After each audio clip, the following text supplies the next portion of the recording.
Kinakailangan muna ng isang malaking bagyo bago sila makaranas ng pagtaas ng tubig. Ngayon, kaunting ihilang ng ulan, binabaha na sa kanilang lipunan. Bakit? Dahil dyan sa DPWH na nilalagakan ng trilyon na pondo. Pumapalakpak ang mga bulsa ng kongresista. Mga kababayan, galit na ba kayo?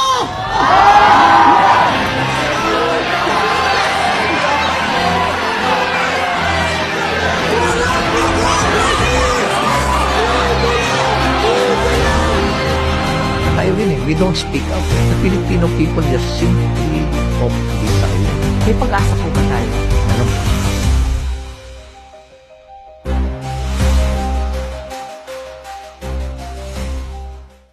Did the funds for the community projects arrive?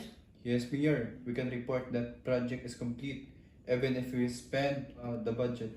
Good idea. So we can keep ourselves the rest of the community funds, and the record will not see the people. Power makes everything easier as long as we're is office. No one can question us. That's right, that's right. Tayo may interest. Tao lang tayo. Paano ang aming mga negosyo? Paano namin mapapakain ang aming mga pamilya? Negosyo o kalayaan, bayan o sarili, pumili ka! So kaya ako ito kinuha dahil natutuwa ako sa finance. A 50 million contract. Walang ginawa na trabaho dito. You call Zaldico. I think Congressman Zaldico has already divested himself.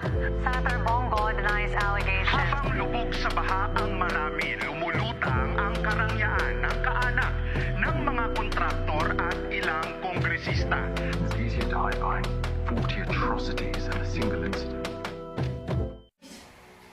Tsak naman nanalo na naman ako sa eleksyon na to. Akin naman lahat ng mga pera ng taong bayan. Dito lang po, pachil-chil lang, nanonood. Tapos, pa-kolekta lang ng mga pera ng kaban ng bayan.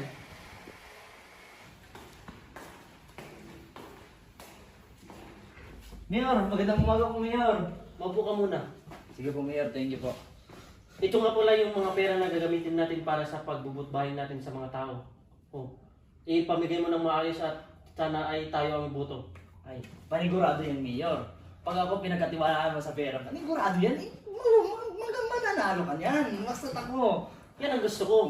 Dapat akong manalo sa eleksyon na to. Ay, siyempre. Akong bahala sa mga tao. Ako magbibigay sa mga tao. Ipamamigay ko to ng maayos. Kasi kapag hindi ka nila binoto, sila ang mananagot din sa akin. Salamat at pagkatapos ng eleksyon, pag nanalo ako, sak-sak na marami kang makakuha sa akin. Ay. Hindi lang doble, triple pa. Ay, yan ang gusto ko, Mayor. Kaya gustong gusto ko ikaw talaga ang manalo sa paparating na eleksyon na ito.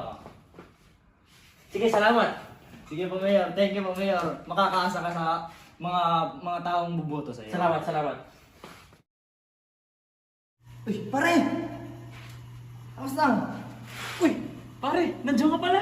Ay, siyempre. Yung pinahihintay mo, nakuha ko na kay Mayor. Anong balita? Nandiyan na ba? Ay, siyempre, nandito na. Basta huwag mo lang ipag-iingay ito, ha? Kasi baka mahuli tayo nito, mahirap na. Hindi, sa atin lang to. Sa pangato. Ito eh. Nasaan ba? Patay mo na. Ito ba yun? Hindi mo muna, ano ha? Siyempre. Ay, siyempre. Papaldo! Pwede to. Makakatulong sa pamilya ko to. Salamat, pare. Basta pare. Iboto mo si Mayor JB sa darating na eleksyon, ha? Sige, pare, sige. Huwag mo yung kakalimutan. Ingat mo yan, Sige, ha? pare. Dapat pag sa balot, scratch mo na agad. Kasi panigurado ng kapanalunan ni Mayor. Makakatulong sa pamilya ko to. Salamat, pare. Sige, ingat ka, pare. Salamat, Sige, sige, mauna naman ako sa'yo. ha? Bye-bye, pare. Sige.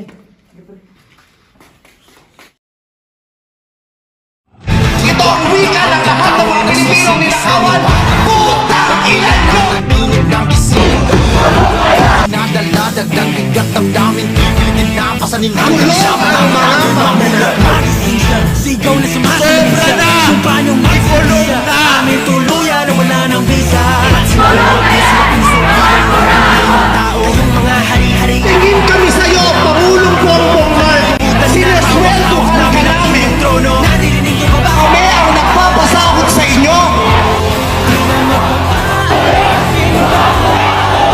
sa mga karehas mo na mabubuan ng kahit anong magsinda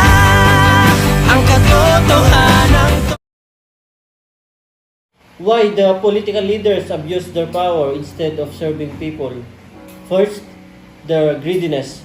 They choose their personal interests rather than the needs of the people. They buy their wants, they wants their mga luho sa buhay, mga kung anong pinagagawa nila. Kaya minsan ang mga politiko ay tumatakbo lamang dahil gusto nilang angkinin ang kapangyarihan ng taong bayan.